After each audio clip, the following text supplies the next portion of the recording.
ውድ ተመለ የውሸት ውንጀላ ሕይወታችሁን ቢያጨልመውስ? ፍትህ ከምድር ላይ በጠፋች ጊዜ ተስፋችሁን በማን ላይ ትጥላላችሁ? ዛሬ ከአንዲት ሴት የትዳር ታሪክ ተነስተን ዓለምን ወደ ለወጠው ታላቅ መንፈሳዊ ፍለጋ የምንሸጋገርበትን አስደናቂ ጉዞ እናደርጋለን። ከዚህ ሴት መኝታ ክፍል ጀምሮ በጥልቅ ውቅያኖስ ማህፀን አልፎ የዓለምን ገዢ ዙፋን እስከ መቆጣጠር የደረሰን የማይታመን የሕይወት ውጣ ውረድ አብረን እናስሳለን። የዛሬው ዝግጅታችን ክፋትና ተንኮል እንዴት እውነትን ለመቅበር እንደሚሞክር፣ ነገር ግን የእግዚአብሔር እጅ ከሞት ሳጥን ውስጥ እንኳን ሕይወትና ሥልጣንን እንዴት እንደሚያወጣ ቁልጭ አድርጎ ያሳየናል።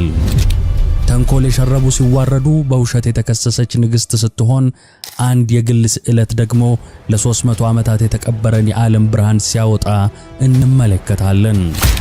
የልዑል እግዚአብሔር ፍትሕ በምን ያህል አስደናቂ መንገድ እንደሚገለጥ ለመረዳት ይህ ታሪክ ጥሩ ማስረጃ ነው።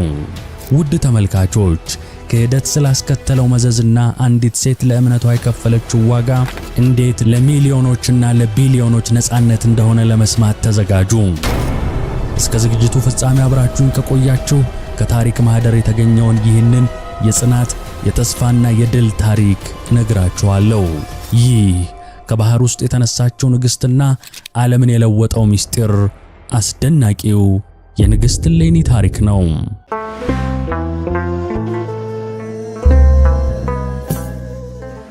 ታላቁ ኤክስፖ ሊደገም ነው። ከዚህ በፊት ተከናውኖ ብዙዎችን በታላቅ ቅናሽ የቤት ባለቤት ያደረገው የቤት ሽያጭ ኤክስፖ በድጋሚ በእኛ በአኩያ ፕሮፐርቲዎች ሊደገም ነው።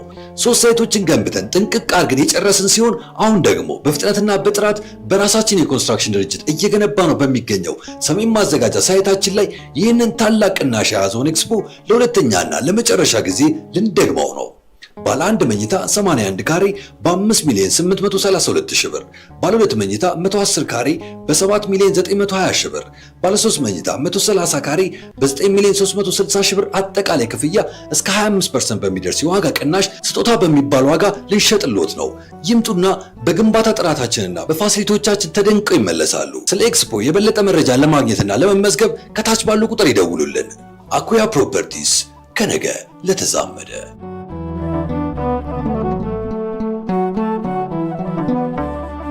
በስመ አብ ወወልድ ወመንፈስ ቅዱስ አሐዱ አምላክ አሜን። በታሪክ ውስጥ ስማቸው ከፍ ብሎ የሚጠራ ታላላቅ ሴቶች አሉ። በዙፋን ላይ ተቀምጠው ዓለምን ያስተዳደሩ፣ በጦር ሜዳ ሰራዊትን የመሩ፣ ጥበባቸውም የዘመናትን ሂደት የቀየረ። የዛሬው ታሪካችን ግን የሚጀምረው ከዙፋኑ ወይም ከስልጣኑ ከክብሩም በፊት ነው። ገና ንግሥት ተብላ ከመጠራቷ ከረጅም ዘመናት በፊት።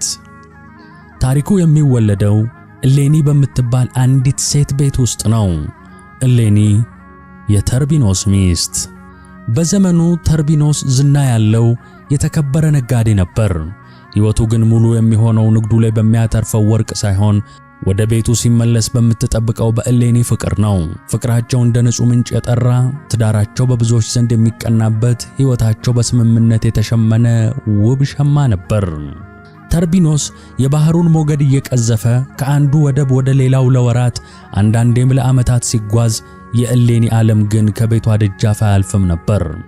ታማኝነቷ፣ ንጽሕናዋና ፍቅሯ የሕይወቷ መሠረት፣ የተርቢኖስም ብቸኛ ዋስትናው ነው። ባለቤቷ ከሩቅ የንግዱ ጉዞ በሰላም እስኪመለስ ድረስ ከጸሎትና ከናፍቆት በቀር ሌላ ሐሳብ በልቧ አይመላለስም ነበር። ነገር ግን በሰው ልብ ውስጥ የምትኖር ክፋትና ቅናት የዚህን ቤት በር ለማንኳኳት ጊዜዋን ትጠባበቃለች።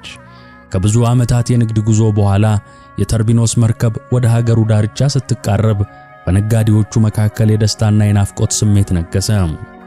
ቤተሰቦቻቸውን፣ ሚስቶቻቸውንና ልጆቻቸውን ለማየት ልባቸው ይጓጓ ጀመር። ከወጀብና ከወንበዴዎች ተርፈው በብዙ ድካም ያፈሩትን ሀብት ይዘው እየተመለሱ ነው። በዚህ የደስታ ሰዓት ነበር የተንኮል መርዝ ጠብታ በመካከላቸው የገባችው። ተርቢኖስ ጓደኛዬ ብሎ የሚጠራው በልቡ ግን ክፋትን የቋጠረው ሰው በቅናት በተሞላ ድምፅ እንዲህ ሲል ጠየቀ። ተርቢኖስ ሆይ፣ ሁላችንም እግዚአብሔር ይመስገን በሰላም ተመለስን። ነገር ግን ይህን ሁሉ ዘመን ስንለፋ ሚስቶቻችን በታማኝነት ጠብቀውን ይሆን? ሌላ ልብ ሳይለምዱ ሌላ ሰው ሳያዩ እናገኛቸዋለን አለ የተርቢኖስ ጓደኛ። ጥያቄው እንደ እሾህ የወጋቸው ሌሎች ነጋዴዎች በጸጥታ ሲዋጡ፣ ተርቢኖስ ግን በኩራት ፈገግ አለ። በሚስቱ ታማኝነት ልቡ ምንም ስጋት አልነበረውም። እንኳን በሰላም ደረስን በል እንጂ ሚስቴ እሌኒን በዚህ እኔ ፈጽሞ አልጠረጥራትም፣ እሷ ንጽሕት ናት ሲል መለሰ። ያኔ ነበር የተንኮሉ መረብ የተዘረጋው። ጓደኛው በስላቅ ሳቅ ያንተ ሚስት ከማን ትበልጣለች? ከሰማይ የወረደች መላእክት ናት እንዴ? እኔ አሁን ከዚህ መርከብ ወርጄ ወደ ቤት ሄጄ በወዳት ብትወደኝ በክንዶቼ መካከል ብትገባ ምን ትሰጠኛለህ? ምን ትቀጣለህ? ሲል ተከዳደረው። ቃላቶቹ እንደ መርዝ ነበሩ። የተርቢኖስን ኩራት የነኩ፣ እምነቱን የተፈታተኑ። በዚያ ቅጽበት ተርቢኖስ በማስተዋል ፈንታ በስሜት ተመራ። በሚስቱ ንጽሕናና ፍቅር ላይ በሕይወቱም ትርጉም ላይ ተወራረደ። ይህንን ካደረክ አለ ተርቢኖስ በድፍረት ይህንን ሁሉ ዓመት በባህር ላይ ደክሜ ያፈራሁትን ሀብቴን በሙሉ ከነትርፉ ውሰድ። አንተ ካልቻልክ ግን የአንተን ሀብት እኔ ወስደዋለሁ ሲል አደገኛ ቁማር ውስጥ ገባ። ውርርዱ ተደረገ። የተንኮለኛው ነጋዴ አይኖች በስግብግብነትና በክፋት ብርሃን በሩ። መርከቡ ወደ ወደቡ ከመድረሱ በፊት ያ ነጋዴ በትንሽ ጀልባ ተሳፍሮ ወደ ከተማው ቀድሞ ገባ። የተርቢኖስን ቤት አፈላልጎ በሩን አንኳኳ። ዓላማው ግልጽ ነው። የእሌኒን ንጽሕና ማርከስ፣ የጓደኛውን ሕይወት ማበላሸት፣ ሀብቱን በሙሉ መዝረፍ። አንዲት አገልጋይ በሩን ከፈተችለት። እመቤትሽ እሌኒን ማነጋገር እፈልጋለሁ አላት በትህትና። አገልጋይቱ መልእክቱን ለእሌኒ ስታደርስ የእሌኒ መልስ ጥብቅና ግልጽ ነበር። ከመቼ ወዲህ ነው እንግዳ ማነጋግረው? ባለቤቴ በሌለበት ከማንም ወንድ ጋር አላወራ ስትል መለሰች እሌኒ። መልሱ ለነጋዴው የውርደት ጥፊ ነበር። በእሌኒ ጥብቅነት ተሸነፈ። ነገር ግን ሰውየው በቀላሉ ተስፋ አልቆረጠም። ሰይጣን አንድ መንገዱ ካልተሳካ ሌላ እንደሚፈልግ ሁሉ ይህም ሰውዬ ወደ አገልጋይቱ ተመልሶ በተለሳለሰና ተንኮል በተሞላው ድምፅ ያባብላት ጀመር። አየሽ፣ እኔ እመቤትሽን በክፉ አላሰብኳትም። ነገር ግን ከጓደኛዬ ጋር በትንሽ ነገር ተወራርደናል። እርሷና ባለቤቷ ብቻ የሚያውቁትን አንድ ትንሽ ምልክት፣ አንድ ትንሽዬ ነገር፣ አንድ ምስጢራዊ ነገር ብትሰጪኝ ይህንን ሁሉ ወርቅ ሰጥሻለሁ ብሎ ከኪሱ የሚያብለጨልጭ ዓይንን የሚያጥበረብር ወርቅ አውጥቶ አሳያት። የወርቁ ብርሃን የአገልጋይቱን ዓይን ሳይሆን ልቧን አወረው። የታማኝነት ቃሏን፣ የእመቤቷን ደግነት፣ ሁሉንም ረሳች። በስግብግብነት ተሸነፈች። አንድ ነገር አለ አለችው በሹክሹክታ። ሁለቱ ብቻ የሚያውቁት የፍቅራቸው ምልክት የሆነ የአንገት ሐብል አለ። ማንም አያውቀውም። እርሱን አመጣልሃለሁ ስትል መስማማቷን ገለጸች። ነገር ግን ተንኮላቸው በዚህ አላበቃም። አገልጋይቱ ሌላም ዕቅድ አወጣች። አንተ መጀመሪያ በከተማው የዞርክ ነጋዴዎች መጡ የብስ ረገጡ እያልክ አዋጅ አስወራ። የሁሉም ነጋዴ ቤተሰብ ሲዘጋጅ እመቤቴም ባለቤቷ እንደሚመጣ ስለምታውቅ ትዘጋጃለች። በዚያን ጊዜ ገላዋን እንድትታጠብ አደርጋታለሁ። ያኔ ሐብሉን ሰርቄ አመጣልሃለሁ በማለት ዝርዝር የጥፋት ዕቅዱን አወጣች። ነጋዴው እንደታዘዘው አደረገ። የነጋዴዎቹ መምጣት ወሬ ከተማይቱን አዳረሰው። የእሌኒም አገልጋይ በደስታ እየሮጠች ወደ እመቤቷ መጣች። እመቤቴ፣ ጌታዬ ሊመጣ ነው። ከተማው ሁሉ ነጋዴዎቹ መምጣታቸውን ያወራል። ነይ ተዘጋጂ፣ ገላሽንም ታጠቢ በማለት ዕቅዷን ተግባራዊ ማድረግ ጀመረች። በናፍቆት ባለቤቷን ስትጠብቅ የከረመችው እሌኒ ባሏ ወደ ከተማዋ እየገባ እንደሆነ ስትሰማ በደስታ ተሞላች። ገላዋን ልትታጠብ ስትገባ ያንን ለዓመታት ከአንገቷ ያልተለየውን የተርቢኖስ የፍቅር ስጦታ፣ የትዳራቸው ምልክት የሆነውን ውድ ሐብል ከአንገቷ አውርዳ አስቀመጠችው። በዚያች ቅጽበት ነበር አገልጋይቱ በቅጽበት ተንቀሳቅሳ እንደ እባብም ተሽሎክሉኳ ስራዋን የጀመረችው። ወዲያውኑ ሐብሉን በእጇ ጨብጣ በልብሷም ውስጥ ደብቃ እሌኒ ከመታጠቢያ ክፍሏ ሳትወጣ እርሷ ቀድማ ከግቢው ወጣች። ከሰውየው ጋርም ወደ ተቀጣጠሩበት ቦታ ሄዳ ያንን ውድ ሐብል አስረከበችው። በስምምነታቸው መሰረትም ያ ነጋዴ ብዙ ወርቅ ሰጥቷት በድል አድራጊነት ስሜት እየተፍለቀለቀ ወደ መርከቡ ተመለሰ። ተርቢኖስ በነገሩ አለመሳካት ተማምኖ ነጋዴውን በመርከባቸው ላይ ይጠብቀው ነበር። ሲገናኙም እህስ ከምን ደረስክ ሲል ተርቢኖስ ጠየቀ። ነጋዴው ተንኮል በተሞላው ፈገግታ እጁን ወደ ደረቱ ሰዶ አንድ ነገር አወጣ። ብርሃን ሲነካው የሚያንጸባርቀውን እያንዳንዱን ቅርጹንና ቀለሙን ተርቢኖስ ጠንቅቆ የሚያውቀውን የእሌኒን ሐብል። ሚስትህን እኮ አገኘኋት፣ ይኸው ወዳኝ ወድጃት በፍቅር ከርመን መጣሁ፣ ለዚህ ምልክት እንዲሆን ይኸው ሐብሏ ብሎ አሳየው። ተርቢኖስ በዛች ቅጽበት ነገር ዓለሙ ሁሉ ግራ ገባው። የመርከቡ እንቅስቃሴ፣ የጓደኞቹ የደስታ ጫጫታ፣ የባህሩ ድምፅ፣ ሁሉም ነገር ተደበላለቀበት። በዓይኑ ያየው ሐብሉን አልነበረም። ያየው የዓመታት እምነቱ ሲፈርስ፣ ያየው የፍቅሩ ግንብ ሲናድ፣ ያየው የሕይወቱ መሠረት ሲሰነጠቅ ነበር። ያ ሁሉ ዓመት የገነባው እምነት በአንድ የአንገት ሐብል ተፈተነ። እናም ወደቀ። ልቡ በጥርጣሬና በሐዘን ጨለማ ተዋጠ። በእሌኒ ቤት ደግሞ ነገሩ ሌላ ነው። ቤቱ በሽርጉድ ተጨናንቋል። አገልጋዮች በደስታ ይሯሯጣሉ። የምግብ መዓዛ አየሩን ሞልቶታል። እሌኒ ልቧ በናፍቆት ክንፍ አውጥቶ በደጃፉ ላይ ቆማለች። ዓይኖቿ መንገዱን ሲቃኙ፣ ጆሮዎቿ የባሏን የእግር ኮቴ ሲጠባበቁ ቆይተዋል። በመጨረሻም ተርቢኖስ መጣ። ነገር ግን የሄደው ተርቢኖስ አልነበረም።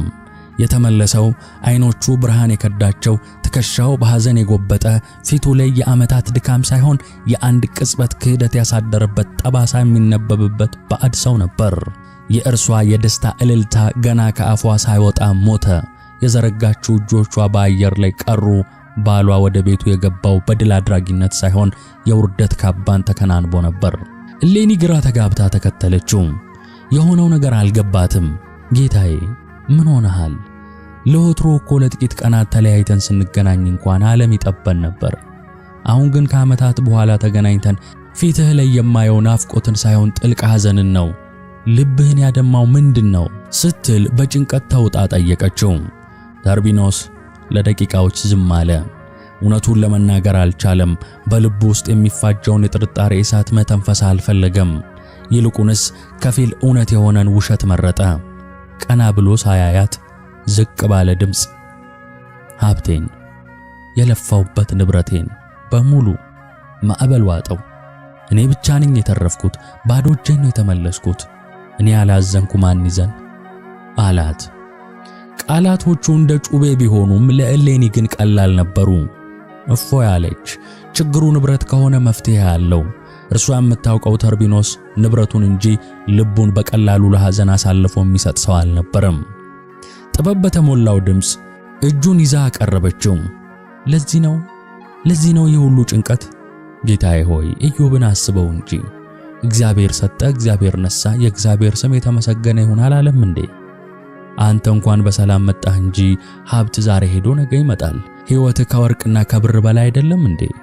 የኔ ሀብት አንተ ነህ አለችው። ቃላቶቿ የማርና የወተት ያህል ቢጣፍጡም ለተርቢኖስ ግን እንደ መርዝ መራራ ነበሩ። እያንዳንዱ የማጽናኛ ቃሏ፣ እያንዳንዱ የታማኝነት መገለጫዋ በጆሮው ላይ እንደ ክህደትና ፌዝ አስተጋባ። እንዴት ይህን ያህል መተወን ትችላለች ሲል አሰበ። እንዴት ምንም እንዳልተፈጠረ በንጹህ ልብ ልታጽናናኝ ትሞክራለች ሲል ራሱን ጠየቀ። ከጥቂት ቀናት ዝምታ በኋላ ተርቢኖስ ውሳኔውን አሳወቃት። ከእንግዲህ በተከበርኩበት ሀገር ተዋርጄ ባገኘሁበት ሀገር ለምኜ መኖር አልችልም። ክብርና ሀብቴን ወዳጣሁበት ቦታ አልመለስም። ወደማያውቁኝ ታሪኬ ወዳልተሰማበት ሩቅ ሀገር እሄዳለሁ አላት። ከዚያም ዞር ብሎ በቀዝቃዛና ስሜት በሌለው ድምፅ ቀጠለ። አንቺ ግን እዚህ መቆየት ትችያለሽ። ሁሉም ይወድሻል፣ ያከብርሻል። ከወደድሽው ጋር ኑሪ። የመጨረሻዎቹ ቃላት እንደ መብረቅ ነበሩ። ከወደድሽው ጋር ኑሪ። ይህ አረፍተ ነገር በውስጡ የያዘው ስውር ውንጀላ የእሌኒን ልብ ሰንጥቆት ገባ። ነገር ግን እምነቷ አሁንም አልተለወጠም። የባሏ እንግዳ ባህሪ በሀብቱ መጥፋት ከመጣው ሐዘን የመነጨ እንደሆነ አመነች። እምባዋ አይኖቿን እየተናነቀ በደስታ ጊዜ አብሬህ እንደነበርኩ በችግርህም ጊዜ አልለይህም። ያንተና የእኔን አንድነት ሀብት አላመጣውም፣ የሀብት መሄድም አያፈርሰውም። እኔ ካንተ ተለይቼ የትም አልቀርም፣ ወደምትሄድበት አብሬ እሄዳለሁ ስትል በማይናወጥ ድምፅ መለሰችለት። ሁለቱም ቤታቸውን፣ ክብራቸውንና ትዝታቸውን ጥለው ጉዞ ጀመሩ። በመንገዱ ላይ የነገሰው ዝምታ ከጩኸት በላይ የሚያስፈራ ነበር። እሌኒ የባሏን ልብ በምን መልሳ እንደምታገኝ ስታስብ፣ ተርቢኖስ ደግሞ በልቡ ውስጥ ያመቀውን እሳት መቼና እንዴት እንደሚያወጣው ያሰላስል ነበር። ለቀናት ከተጓዙ በኋላ ሰው ከሌለበት ምድረ በዳ ሲደርሱ ተርቢኖስ መታገስ አቃተው። በድንገት ቆሞ ወደ እርሷ ዞረ። አይኖቹ በንዴትና በሐዘን ቀልተዋል። ድምፁ ተንቀጥቅጦ ወጣ። እሌኒ፣ ስወድሽ የጠላሽኝ፣ ሳምንሽ የከዳሽኝ ምን አድርጌሽ ነው? ምን አጉድዬብሽ ነው? እሌኒ በድንጋጤ ቆመች። ምን እያልክ ነው? እኔ አንተን አልጠላውም አልከዳውምም። ይህንን ሐሳብ ከየት አመጣኸው? መልስ ከመስጠት ይልቅ ተርቢኖስ እጁን ወደ ኪሱ ሰዶ ያንን የተረገመ ሐብል አወጣ። ይህንን ታውቂዋለሽ? እሌኒ ሐብሉን ስታይ መሬት ከእግሯ ስር የተሰነጠቀ ያህል ተሰማት። ትንፋሽ አጠራት። እንዴት? መቼ? በማን እጅ? የሐብሉ መጥፋትና የነጋዴው መምጣት በጭንቅላቷ ውስጥ ተገጣጠሙ። ክህደቱ የተፈጸመው በእሷ ሳይሆን በእርሷ ላይ መሆኑን ተረዳች። የሆነውን ሁሉ ስለመጣው እንግዳ አላገኝም እንዳለችው ወደ መታጠቢያ ክፍሏ ስለገባችበት ሰዓት ሁሉንም ነገር በእንባ እየታጠበች ነገረችው። እውነቱን እንዲረዳ ፈለገች። ተርቢኖስ ግን አይኑ ታውሮ ልቡም ደንድኖ ነበር። ዝም በይ፣ ከዚህ በላይ በውሸትሽ አታሰቃይኝ ሲል ጮኸ። የተሰበረው ልቡ ምንም አይነት እውነትን ለመስማት ዝግጁ አልነበረም። ጉዟቸውን ቀጠሉ። አሁን ግን ዝምታው የሐዘን ሳይሆን የፍርድ ነበር። በመጨረሻም ወደማያልቀው የባህር ዳርቻ ደረሱ። ማዕበሉ በቁጣ ይጮህ ነበር፣ ልክ በተርቢኖስ ልብ ውስጥ እንደሚጮኸው ሐዘን። ተርቢኖስ በባህሩ አቅራቢያ ወዳሉ ታንኳና ጀልባ ሰሪ አናጢዎች ሄዶ ቀዝቃዛና አስፈሪ ትዕዛዝ ሰጠ። ወደ ሚስቱ እየጠቆመ በቁመቷ ልክ የሆነ አየር የማያስገባ ሳጥን ስሩልኝ ሲል አዘዘ። እሌኒ በድንጋጤ ተመለከተችው። ይህ ሊሆን አይችልም። ይህ የሚወዳት ሕይወቱን አሳልፎ የሚሰጣት ሰው አይደለም። ነገር ግን በፊቱ ላይ ያየችው ስሜት አልባነት የፍርዱ መጨረሻ እንደደረሰ ገባት። ሳጥኑ ተሰርቶ ሲያልቅ ወደ እርሷ እየጠቆመ ግቢ አላት። በጉልበቷ ተንበርክካ ለመነችው፣ አለቀሰች፣ ተማጸነች። ነገር ግን ጆሮዎቹ ድንጋይ ሆነው ነበር።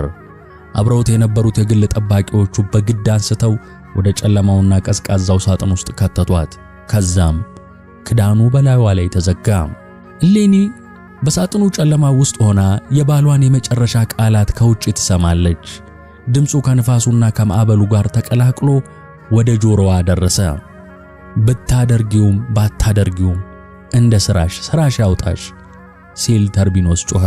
ከዚያም ሳጥኑ ሲነሳ በአየሩም ላይ ሲወዛወዝ በመጨረሻም በኃይል ወደ ቀዝቃዛው የባህር ውሃ ሲወረወር ተሰማት። በአደገኛ ቁማር ምክንያት በሐሰት ውንጀላም ሰበብ በሕይወት እያለች በውቅያኖስ ውስጥ እንድትቀበር ተፈረደባት። በዚያ የሞት ሳጥን በውቅያኖሱም ሆድ ውስጥ የነገሰው ጨለማ ብቻ ነበር። የጊዜና የቦታ ትርጉም ጠፍቷል። የምትሰማው የማዕበሉን ሞገድና የራሷን የልብ ምት ብቻ ነው። በሰው ፍርድ የሞተችው እሌኒ የመጨረሻ ጸሎቷን ወደ ሰማይ ስታደርስ ምድራዊ ተስፋዋ አልቆ ነበር።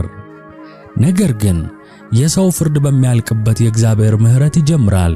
እርሷን ወደ ሞት የወረወራት ማዕበል በእግዚአብሔር ትእዛዝ የሕይወት መርከቧ ሆነ።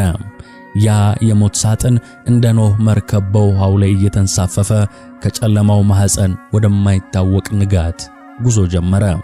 ለብዙ ቀናትና ለአያሌ ሌሊቶች ሳጥኑ በባህሩ ላይ ተጓዘ።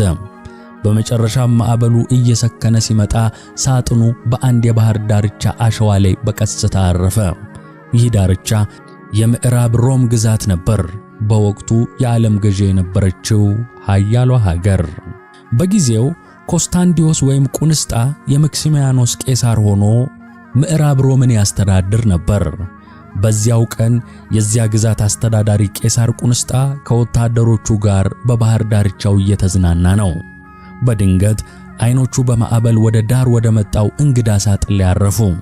ከታላቅ መርከብ ላይ የተሰበረ ተራ እንጨት ይሆን ወይንስ ውድ ሀብት የያዘ ሳጥን? ወታደሮቹ በጉጉትና በጥንቃቄ ከበቡት። ንጉሡም ክፈቱት ሲል አዘዘ። ወታደሮቹ በግዙፍ ብረቶች የሳጥኑን ክዳን ሲገነጥሉ የተሰማው የእንጨቱ ሲቃ ብቻ ነበር። ውስጡ ምን እንደሚጠብቃቸው አያውቁም። የበሰበሰ አስከሬን ወይስ በባህር ውሃ የተበላሸ ሀብት? ክዳኑ ሙሉ በሙሉ ሲከፈት ግን ሁሉም በድንጋጤ ወደ ኋላ ሸሹ። ከውስጡ የወጣው ሞት አልነበረም። ከሳጥኑ ውስጥ ልብሷ በእርጥበት ቢዘፈቅም ፊቷ በረሃብ ቢገረጣም ውበቷ ግን እንደ ፀሐይ የሚያንጸባርቅ ሴት ተነስታ ቆመች። ዓይኖቿ የንጽህናና የጥንካሬ ብርሃን ነበራቸው። በፊቷ ላይ የሚነበበው ፍርሃት ሳይሆን የማይናወጥ እምነት ነበር። ንጉሥ ቁንስጣ በሕይወቱ ብዙ ውበቶችን አይቷል። ነገር ግን እንደዚህ አይነት ውበት አይቶ አያውቅም። ውበቷ ከቆዳዋ ስር ከውስጧ የሚፈልቅ ብርሃን ነበር። ወደ እርሷ ቀርቦ ማንሽ አንቺ? ከየት መጣሽ? ሲል ጠየቃት። እሌኒም የሆነውን ሁሉ ስለ ፍቅሯ፣ ስለ ክህደቱና ስለ እምነቷ ነገረችው። ንጉሡም በታሪኳና በጥንካሬዋ ተማረከ። ይህች ሴት በሰው ክፋት ወደ ሞት የተላከች ነገር ግን በማይታይ ኃይል የተረፈች ተራ ሴት ልትሆን እንደማትችልም አመነ። በሰው ፍርድ የሞተችው በእግዚአብሔር ፈቃድ ግን የሕይወት ዘውድ ጫነች። የተናቀችው ወደ ባሕር የተወረወረችው እሌኒ የዓለም ገዢ የነበረችው የሮም ንግሥት ሆነች። ቁንስጣ ሚስቱ አደረጋት። ከጥቂት ጊዜ በኋላም በ272 ዓመተ ምህረት የሮም ቤተ መንግሥት በአዲስ አልጋ ወራሽ ደስታ ተሞላ። እሌኒ ወንድ ልጅን ወለደች። ስሙንም ቆስጠንጢኖስ አለችው። ይህ ልጅ ተራ ንጉሥ ለመሆን አልተወለደም ነበር። እርሱ የእናቱን እንባ የሚያብስ የታሪክን አቅጣጫ የሚቀይር የትንቢት ልጅ ነው። እሌኒ በቤተ መንግሥቱ ቅንጦት ውስጥም ሆና ያለፈችበትን የመከራ መንገድና ያዳናትን አምላክ አልረሳችም። ልጇ ቆስጠንጢኖስ የሮማውያንን የጦር ጥበብና ፍልስፍና ብቻ ሳይሆን ሌላ ጥበብንም አስተማረችው። በምሽት በሹክሹክታ ስለ አንድ አምላክ፣ ስለ እግዚአብሔር፣ ስለ ልጁ ስለ ኢየሱስ ክርስቶስ፣ ስለ ፍቅሩና ስለ መሥዋዕትነቱ ትነግረው ነበር። በሮም ስውር ስፍራዎች ውስጥ በስቃይ ስለሚያልቁት ክርስቲያኖች፣ ስለ እምነታቸው ጽናትና ስለሚደርስባቸው መከራ ታስተምረው ነበር። በኃያሉ የሮም ንጉሠ ነገሥት ልብ ውስጥ ለተናቁት ክርስቲያኖች የርኅራኄ ዘርን ዘራች። ነገር ግን ልጇ ቀጣዩ ንጉሥ ቆስጠንጢኖስ በጥምቀት የክርስቶስ ልጅነትን አላገኘም ነበር።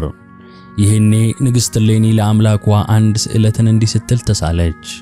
የቅዱሳን አምላክ ቅዱስ እግዚአብሔር ሆይ ልጄን በፍቅር ስበህ ክርስቲያን ካደረክልኝ የጠፋውን መስቀልህን ፈልጌ ያገኛለሁ፣ ቤተ መቅደስም ሰርቼ በክብር አኖረዋለሁ ስትል ተሳለች።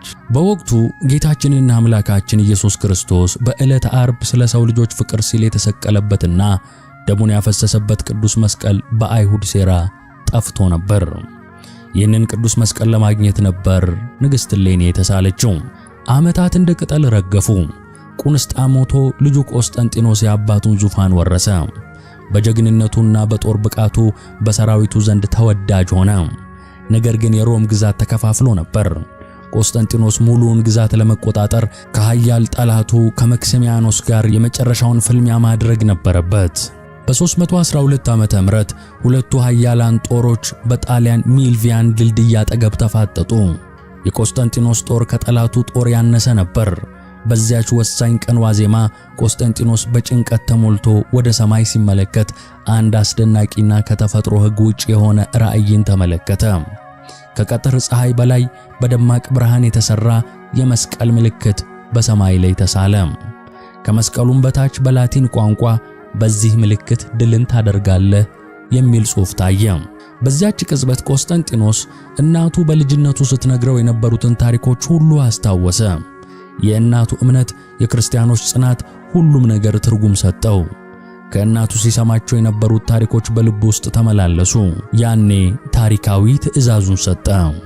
በሁሉም ወታደሮቼ ጋሻና በሰንደቅ ዓላማችን ላይ የመስቀሉን ምልክት አድርጉ ሲል አዘዘ። በማግስቱ የሮም ወታደሮች ወደ ጦርነቱ የገቡት በንስር ምልክት ሳይሆን በመስቀል ምልክት ታጅበው ነበር። ውጤቱም ታሪክን የቀየረ አስደናቂ ድል ሆነ። የመክሲሚያኖስ ጦር ተደመሰሰ። እርሱም በወንዙ ውስጥ ሰጥሞ ሞተ።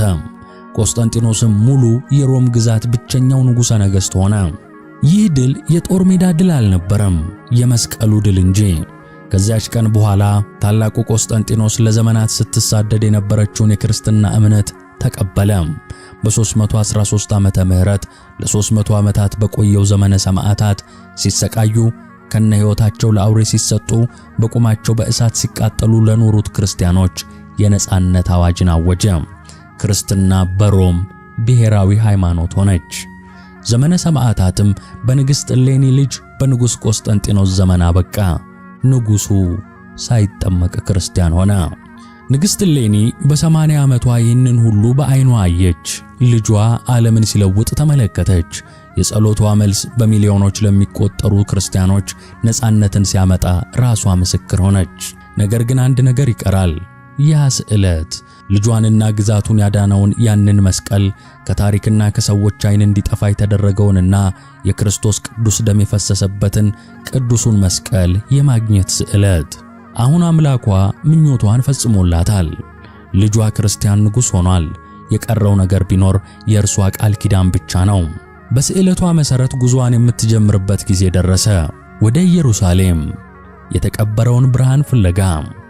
ልጇ ንጉሥ ቆስጠንጢኖስ የእናቱን ስዕለት ሲሰማ የልቧ መሻት እንዲሳካ አስፈላጊውን ሀብትና የሰው ኃይል መድቦ እናቱ ያንን ድል እንዲጎናጸፍ የረዳውን የጌታውን መስቀል እንድትፈልግ በጸሎት ሸኛት። በ327 ዓመተ ምህረት ኢየሩሳሌም ከዚህ በፊት አይታው የማታውቀው አይነት ሰልፍ አስተናገደች። ይህ የድል አድራጊ ጦር ሰልፍ አልነበረም። ይህ የሮም ኃያላን ወታደሮች በጦር ሜዳ የደነደኑ እጆቻቸውን መቆፈሪያና አካፋ የያዙበት፣ የዓለም ገዢ የሆነችው የሮም ግዛት በአንዲት አረጋዊት ንግሥት እምነት የተመራችበት ታሪካዊ ጉዞ ነበር። ንግሥት እሌኒ በ80 ዓመቷ የፊቷ ቆዳ በዘመን ተሸብሽቦ ሰውነቷ በዕድሜ የደከመ ቢመስልም ዓይኖቿ ግን የአንዲት ወጣት ሴት እምነትና ቁርጠኝነት ይንጸባረቅባቸው ነበር። ይህ ጉዞ የሕይወቷን የመጨረሻውንና ታላቁን ተልእኮዋ ነው። የተቀበረውን ብርሃን፣ የተረሳውን የድል ምልክት፣ የጠፋውን የዓለም መድኃኒት ማግኘት። ኢየሩሳሌም ግን ምስጢሯን በቀላሉ የምትገልጥ አልሆነችም። ከተማው ዝም አለ። እሌኒ ሊቃውንትን ጠየቀች፣ የታሪክ መዛግብትን አስፈተሸች፣ ሽማግሌዎችን አማከረች። መልሱ ግን አንድ ነበር፤ ዝምታ። 300 ዓመታት ረጅም ጊዜ ነው። ትውልድ በትውልድ ተተክቷል። ትዝታዎች ወደ ተረትነት ተለውጠዋል። ቦታዎች ስማቸውን ቀይረዋል። ከሁሉም በላይ ደግሞ መስቀሉ የተቀበረው እንዲረሳ ተደርጎ ነው። ቦታው ሆን ተብሎ የከተማው የቆሻሻ መጣያ ተደርጎ ነበር። የከተማው ጥራጊ አመድ፣ የተሰባበሩ ዕቃዎች፣ የእንስሳት በድን፣ የ300 ዓመታት ጥላቻና ንቀት ተከምሮ ጎልጎታን ከሌሎች ኮረብታዎች ለመለየት የሚያስቸግር ታላቅ ተራራን ፈጥሮ ነበር። ነገሩ ተስፋ አስቆራጭ ሆነ። ተልእኮው የማይቻል መሰለ። ነገር ግን አንድ ቀን ጸሎቷ መልስ አገኘ። ከከተማው አይሁዳውያን መካከል ኪራኮስ የሚባል ዕድሜው 100 ዓመታትን የተሻገረ አንድ አረጋዊ ሰው እንዳለ ተነገራት።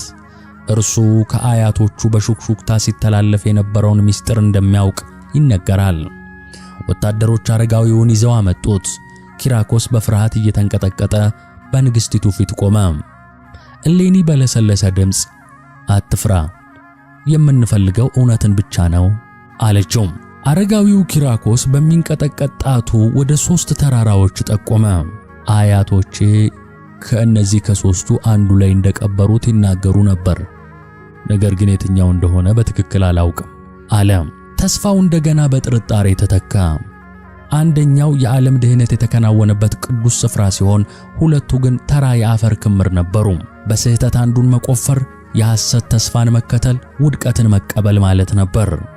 ታዲያ እውነቱ በምን ይታወቃል? የሰማይ ምስጢር በምን ይገለጣል? ጥያቄው ብዙ ነው። ከብዙ ድካም በኋላ ሽማግሌው ኪራኮስ አንቺም በከንቱ አትድከሚ፣ ሰውንም አታድክሚ፣ እንጨት አሰብስበሽ ትልቅ ደመራ አስደምሪ፣ ዕጣንም አፍስሽበት፣ በእሳትም አያይዢው። የዕጣኑ ጢስ ወደ ላይ ወጥቶ ወደ ታች ሲመለስ አቅጣጫውን አይተሽ አስቆፍሪው፣ በዚህ ምልክት ታገኘዋለሽ አላት። እዚህ ላይ ነበር የንግሥት እሌኒ እምነት ከሮም ጦር ሰይፍና ከቄሳሮች አዋጅ በላይ ኃያል መሆኑን ያሳየችው። መፍትሄው ምድራዊ ሳይሆን ሰማያዊ መሆኑን ተረዳች። አረጋዊው እንደነገራትም ለሕዝቡና ለወታደሮቿ ታላቅ ትእዛዝን ሰጠች። ታላቅ ደመራ አዘጋጁ አለቻቸው። በሦስቱ ተራሮች መካከል በነበረው ሜዳ ላይ ግዙፍ የእንጨት ክምር ተደመረ። ከዚያም ንግሥቲቱ ከሊባኖስ የመጣውን ውድ ዕጣን አስመጥታ በብዛት በደመራው ላይ እንዲጨምሩት አደረገች። ሕዝቡ በጸጥታ ከቦ ይመለከት ነበር። ይህ ምን አይነት ሥርዓት ነው? ይህ ምን አይነት ፍለጋ ነው? ሕዝቡ ግራ ተጋብቷል። ደመራው በእሳት ሲያያዝ ግዙፍ የነበልባል ምላስ ወደ ሰማይ ተተኮሰ። ከዚያም ንግሥት እሌኒ በሕዝቧ ፊት በጉልበቷ ተንበርክካ ፊቷን ወደ መሬት አቅርባ መጸለይ ጀመረች። አቤቱ የሰማይና የምድር ጌታ ሆይ ለባሪያህ ምልክትን አሳይ። ልጅህ ዓለምን ያዳነበትን እኔንም ከሞት ያተረፈኝን ያንን ቅዱስ መስቀል ያለበትን ስፍራ ግለጥልኝ ስትል ተማጸነች። ያኔ ተአምር ተፈጸመ። የዕጣኑ ጢስ ከእሳቱ ጋር ተቀላቅሎ እንደ ግዙፍ አምድ ቀጥ ብሎ ወደ ሰማይ ወጣ። ለደቂቃዎች ምንም የተለየ ነገር አልነበረም። ከዚያም ግን ጢሱ ቆመ። በአየር ላይ እንደተሰቀለ እንደ ግዙፍ ደመና ተሰበሰበ። ሕዝቡ ትንፋሹን ውጦ ይህንን ታይቶ የማይታወቅ ትዕይንት ይመለከት ነበር። ከዚያም ሕይወት እንዳለው ፍጡር መለኮታዊ ትእዛዝ እንደተቀበለ መልእክተኛ ጢሱ አቅጣጫውን ቀይሮ ወደ መጣበት ወደ ምድር ማዝገም ያዘ። ጢሱ በቀጥታ እያመራ የነበረው ወደ አንዱ ተራራ ነበር። ተራራው ላይ ሲደርስ አልተበታተነም። ይልቁንስ እንደ ታዛዥ አገልጋይ አንገቱን እንደደፋ ሰው በተራራው ጫፍ ላይ አርፎ ሰገደ። ቅዱስ ያሬድ በዜማው እንደገለጠው ጢሱ ሰገደ። አሁን ምልክቱ ተገልጧል። ሰማይ ምድርን አናግሯል። በዚያ ቅጽበት የነበረው ጸጥታ በታላቅ የደስታ ጩኸት ተበሰረ። ወታደሮቹና ሕዝቡ በእምነት ተሞሉ። መስከረም 16 ቀን ጢሱ ባመላከተው ተራራ ላይ ታላቁ ቁፋሮ በይፋ ተጀመረ። ሥራው ከባድ ነበር። የ300 ዓመታት ቆሻሻና አፈር፣ የጥላቻና የንቀት ንብርብሮችን መደርመስ ቀላል አይደለም። ወታደሮችና ሰራተኞች ለ7 ወራት ሙሉ ቀንና ሌሊት ሳይታክቱ ቆፈሩ። በመጨረሻም መጋቢት 10 ቀን ከአንድ ሰራተኛ አካፋ ስር የተለየ ድምፅ ተሰማ። የእንጨት ድምፅ። ሥራው ቆመ። ሁሉም በጸጥታ እየተጠባበቁ በጥንቃቄ መቆፈር ጀመሩ። መጀመሪያ የአንዱ መስቀል ጫፍ ታየ። ከዚያም የሌላኛው፣ ከዚያም የሶስተኛው። 3 መስቀሎች ጎን ለጎን ተቀብረው ተገኙ። ደስታቸው ወደር አልነበረውም። ነገር ግን ደስታቸው በቅጽበት ወደ ታላቅ ጥያቄነት ተለወጠ። 3 መስቀሎች፣ አንዱ የጌታ፣ 2ቱ ደግሞ ከእርሱ ጋር የተሰቀሉት የወንበዴዎቹ መስቀሎች። ታዲያ የክብር ባለቤት የጌታችንና የመድኃኒታችን የኢየሱስ ክርስቶስ መስቀል የትኛው ነው? በዚያች ቅጽበት በአቅራቢያው የቀብር ሥነ ሥርዓት እየተፈጸመ ነበር። ይህኔ ንግሥቲቱ አንድ ሐሳብ አመጣች። የሟቹን አስክሬን የተሸከሙት ሰዎች እንዲቆሙ አደረገችና ወደ ሕዝቡ ዞራ የጌታ መስቀል እኮ ሙት ያስነሳል አለቻቸው። የሟቹ አስክሬን በጥንቃቄ ተነስቶ በመጀመሪያው መስቀል ላይ ተቀመጠ። ምንም ነገር አልተፈጠረም። ሕዝቡ በጸጥታ ይጠባበቃል። አስክሬኑ ወደ ሁለተኛው መስቀል ተወስዶ በላዩ ላይ ተደረገ። አሁንም ምንም አልተፈጠረም። የተስፋ መቁረጥ ሹክሹክታ በሕዝቡ መካከል መሰማት ጀመረ። በመጨረሻም በሚንቀጠቀጡ እጆች አስክሬኑን አቅፈው በሦስተኛው መስቀል ላይ ተደረገ። ለአንድ ቅጽበት አሁንም ጸጥታ ሰፈነ። ከዚያ ግን በድንገት የሟቹ ሰውነት ተንቀጠቀጠ። ጥልቅ ትንፋሽ ወስዶ ዓይኖቹ ተከፈቱ። የሞተው ሰው በሕዝቡ ሁሉ ፊት ከመስቀሉ ላይ ተነሳ። ያኔ ኢየሩሳሌም በታሪኳ አይታው የማታውቀው አይነት እልልታና ጩኸት አስተጋባ። ንግሥት እሌኒ በደስታ እንባ እየታጠበች በጉልበቷ ተንበርክካ ለዚያ ሻካራና ለዘመናት በቆሻሻ ተሸፍኖ ለከረመ ቅዱስ መስቀል ሰገደች። ለ300 ዓመታት የተቀበረው ብርሃን እንደገና ለዓለም ተገለጠ። የመስቀሉ መገኘት የታሪኩ ፍጻሜ አልነበረም። ይልቁንም የአዲስና ረጅም ጉዞ መጀመሪያ ሆነ እንጂ።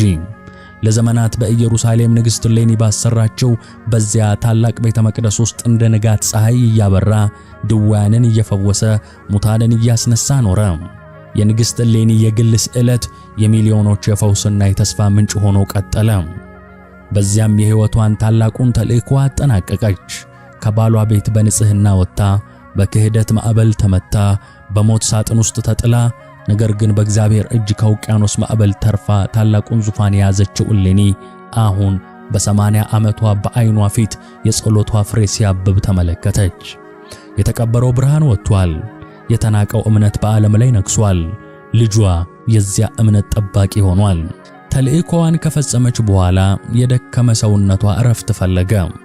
ወደ ሮም ተመልሳ የሕይወቷን የመጨረሻ ቀናት በልጇ በታላቁ ቆስጠንጢኖስ ክንዶች ሥር አሳለፈች።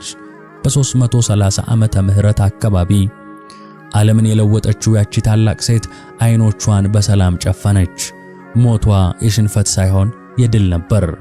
የዘራችው ዘር አፍርቶ የተጓዘችለት መንገድ ግቡን መጥቶ የጀመረችውን ትግል ልጇ ሲያጠናቅቅ እያየች በክብር አሸለበች።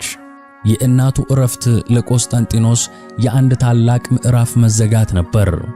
አሁን የእምነቱ መካሪ፣ የመንገዱ አብሪ ኮከብ ከጎኑ የለችም። ነገር ግን በእርሷ የተዘራው የእምነት ዘር በልብ ውስጥ ወደ ታላቅ ዛፍነት ተለውጧል። እናቱ ያስጀመረችውን የለውጥ ማዕበል ወደማይቀለበስ ታሪካዊ ሐቅነት ለውጦታል። የእናቱ ሕልም የነበረውን አደረገ። የሮምን ዋና ከተማ የጣዖት አምልኮ ታሪክ ካላት ሮም ነቅሎ አዲሲቱ ሮም ብሎ በሰየማት በስሙም በጠራት ቁስጥንጥንያ ወይም ኮንስታንቲኖፕል የዛሬዋ ኢስታንቡል አዘዋወረ። ይህች ከተማ የፖለቲካ ማዕከል ብቻ ሳትሆን ለ1000 ዓመታት የምትዘልቅ የታላቅ ክርስቲያናዊ ስልጣኔ መንበር ሆነች። እናቱ ካገኘችው መስቀል ስር የተመሰረተች ከተማ።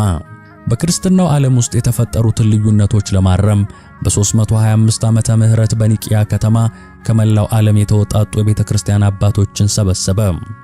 በታሪክ ለመጀመሪያ ጊዜ ክርስትና እምነት መሰረታዊ አስተምህሮዎች በአንድ ድምፅ ጸኑ።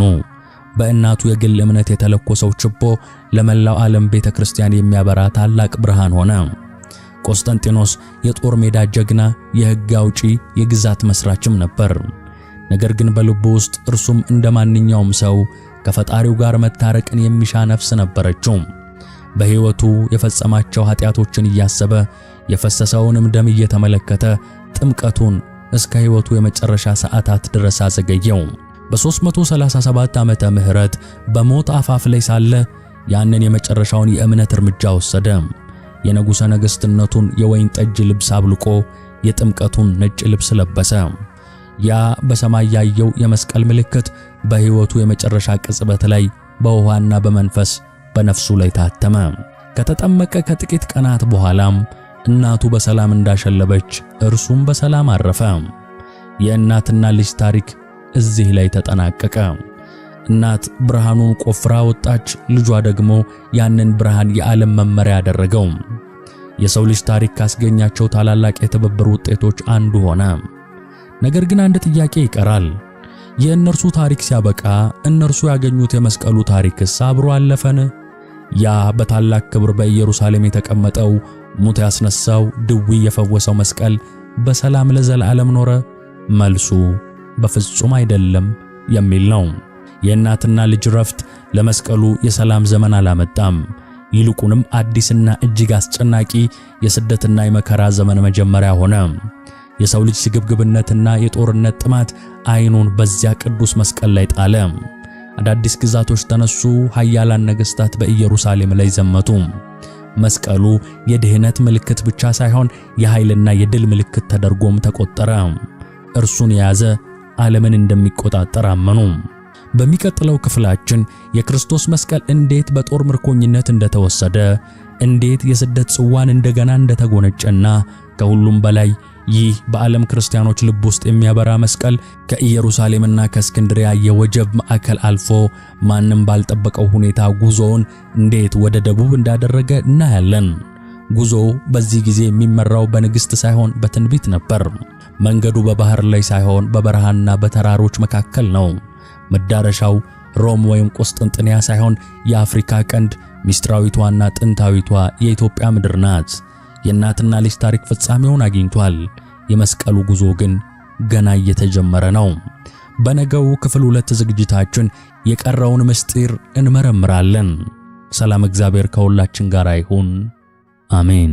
ታላቁ ኤክስፖ ሊደገም ነው። ከዚህ በፊት ተከናውኖ ብዙዎችን በታላቅ ቅናሽ የቤት ባለቤት ያደረገው የቤት ሽያጭ ኤክስፖ በድጋሚ በእኛ በአኩያ ፕሮፐርቲዎች ሊደገም ነው።